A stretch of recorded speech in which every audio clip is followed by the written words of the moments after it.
ನಮಸ್ಕಾರ ವೀಕ್ಷಕರೇ, welcome to ನಮಸ್ತೆ ಇಂಡಿಯಾ ಕುಕಿಂಗ್ ಚಾನಲ್. ಇವತ್ತು ನಮ್ಮ ಚಾನಲ್ನಲ್ಲಿ ಹೆಸರು ಕಾಳು ಮತ್ತು ಸಬ್ಸಿಗೆ ಸೊಪ್ಪನ್ನು ಹಾಕಿ ಪಲ್ಯ ಮಾಡೋದು ಹೇಗೆ ಅನ್ನೋದನ್ನು ನೋಡೋಣ.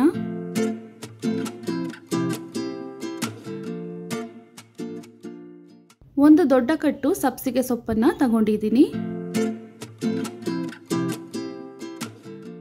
ಸೊಪ್ಪನ್ನು ಈ ರೀತಿ ಬಿಡಿಸಿ 3 ರಿಂದ 4 ಬಾರಿ ಚೆನ್ನಾಗಿ ತೊಳೆದು ಸಣ್ಣದಾಗಿ ಕಟ್ ಮಾಡಿ ಇಟ್ಕೊಂಡಿದ್ದೀನಿ. 200 ಗ್ರಾಮ್ ಅಷ್ಟು ಹೆಸರು ಕಾಳನ್ನು ರಾತ್ರಿ ಇಡೀ ನೆನೆಸಿಟ್ಟಿದ್ದೀನಿ. ಇದನ್ನು 2 ಬಾರಿ ತೊಳೆದು ಒಂದು ಪಾತ್ರೆಯಲ್ಲಿ ಹಾಕಿ ನೀರನ್ನು ಸೇರಿಸಿ ಬೇಯಿಸ್ತಾ ಇದ್ದೀನಿ. ಕಾಳು ಸ್ವಲ್ಪ ಬೆಂದ ಮೇಲೆ 1/4 ಸ್ಪೂನ್ ಅಷ್ಟು ಉಪ್ಪು ಹಾಕ್ತಾ ಇದ್ದೀನಿ. ಕಾಳನ್ನು ನೆನೆಸಿರೋದ್ರಿಂದ ಪಾತ್ರೆನಲ್ಲಿನೇ ಬೇಯಿಸಬಹುದು, ಕುಕ್ಕರ್ ಏನು ಬೇಕಾಗಲ್ಲ.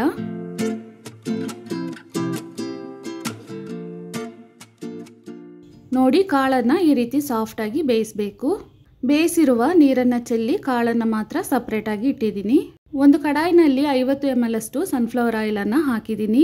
ಎಣ್ಣೆ ಬಿಸಿ ಆದ್ಮೇಲೆ 3/4 ಸ್ಪೂನ್ ಸಾಸಿವೆ ಪೂರ್ತಿ ಸಿಡಿದಾದ್ಮೇಲೆ ಕಟ್ ಮಾಡಿರುವ 2 ಈರುಳ್ಳಿ, 1 ಕಡ್ಡಿ ಕರಿಬೇವಿನ ಸೊಪ್ಪನ್ನು ಹಾಕ್ತಾ ಇದ್ದೀನಿ.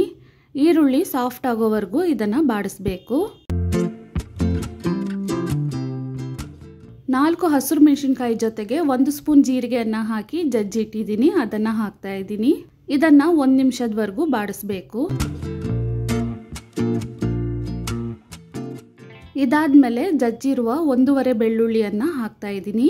ಇದನ್ನು ಸಹ 1 ನಿಮಿಷದವರೆಗೂ ಬಾಡಿಸ್ಬೇಕು.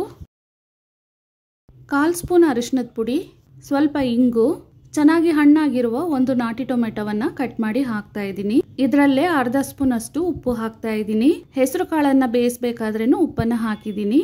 ಟೊಮೆಟೊ ಮ್ಯಾಶ್ ಆಗೋವರೆಗೂ ಇದನ್ನು ಬಾಡಿಸ್ಬೇಕು. ಟೊಮೆಟೊ ಚೆನ್ನಾಗಿ ಫ್ರೈ ಆದಮೇಲೆ ಕಟ್ ಮಾಡಿರುವ ಸಬ್ಸಿಗೆ ಸೊಪ್ಪನ್ನು ಹಾಕ್ತಾ ಇದ್ದೀನಿ. ಇದನ್ನು ಒಂದ್ಸಲ ಚೆನ್ನಾಗಿ ಮಿಕ್ಸ್ ಮಾಡಬೇಕು.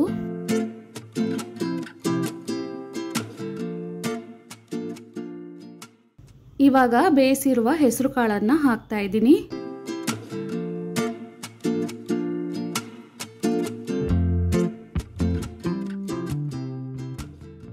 ಎರಡು ಚಿಕ್ಕ ಕಪ್ಪಷ್ಟು ನೀರನ್ನು ಹಾಕ್ತಾ ಇದ್ದೀನಿ. ನಾವು ಹಾಕಿರುವ ನೀರು ಪೂರ್ತಿ ಡ್ರೈ ಆಗೋವರೆಗೂ ಇದನ್ನು ಬೇಯಿಸಬೇಕು. ಈ ಪಲ್ಯವನ್ನು ಚಪಾತಿ ರೊಟ್ಟಿಗಳ ಜೊತೆಗೆ ತಿನ್ಬಹುದು, ಬಿಳಿ ಅನ್ನದಲ್ಲೂ ಮಿಕ್ಸ್ ಮಾಡಿ ತಿನ್ಬಹುದು, ತುಂಬಾನೇ ರುಚಿಯಾಗಿರುತ್ತೆ. ಇವಾಗ ನೋಡಿ, ನಾವು ಹಾಕಿದ್ದ ನೀರು ಪೂರ್ತಿ ಡ್ರೈ ಆಗಿದೆ. ಸಬ್ಸಿಗೆ ಸೊಪ್ಪು ಮತ್ತು ಕಾಳು ಚೆನ್ನಾಗಿ ಕೂಡಿ ಬಂದಿದೆ. ಈ ಟೈಮ್ನಲ್ಲಿ ಕಟ್ ಮಾಡಿರುವ 1 ಮುಷ್ಟಿಯಷ್ಟು ಕೊತ್ತಂಬರಿ ಸೊಪ್ಪನ್ನು ಹಾಕ್ತಾ ಇದ್ದೀನಿ. ಒಂದ್ಸಲ ಚೆನ್ನಾಗಿ ಮಿಕ್ಸ್ ಮಾಡಿ ಸ್ಟವ್ ಅನ್ನು ಆಫ್ ಮಾಡೋಣ.